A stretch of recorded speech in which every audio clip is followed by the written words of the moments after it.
So there are some recent studies that suggest that clearing the myelin debris following relapse could accelerate the remyelination process. Are you aware of any research that investigates that? Right. Yeah, no, that's a very important point. So one thing to bear in mind is that the myelin sheath really is a large sheet of cellular membrane that's wrapped around our axons many, many, many, many times. So this creates an enormous amount of cell membrane. So when that's disrupted, there's a huge volume of cell membrane in the lesion area.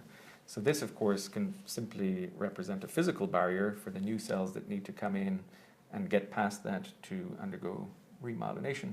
But also, and this is somewhat unfortunate, we now know that there's molecules in myelin that are actually inhibitory for myelination itself. So there's a physical problem, and actually expression of certain molecules in myelin can prevent myelination. So it's certainly the case that getting rid of myelin debris is going to be important for remyelination to be able to take place.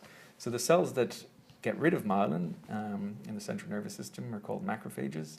These are peripheral immune cells that flood into the central nervous system to clear up damage. So again, they need to find the lesion, they need to get there, they need to recognize myelin as something that needs to be cleared away. They have to actually literally, as cells, eat the myelin debris, and then of course they have to be cleared away. So there's lots of good evidence that manipulating this, the ability of macrophages to do this, will affect myelin repair. And indeed, there's some studies from our friends and colleagues in Cambridge that suggest that the ability of macrophages to clear myelin over life is associated with a sort of age-related decline in myelin repair, although the interactions between immune cells and oligodendrocytes are very complex and under intense scrutiny.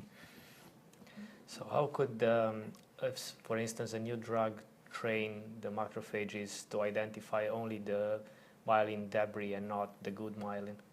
Yeah, that's a very interesting question.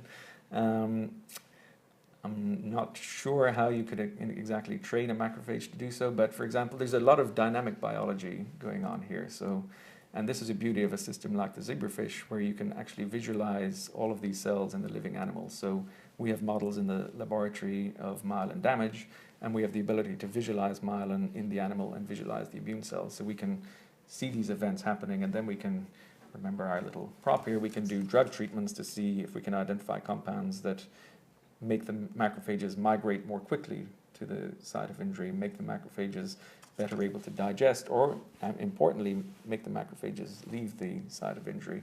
The exact molecular mechanisms by which macrophages recognize myelin as myelin debris as something to be cleared away are not terribly well understood at the moment.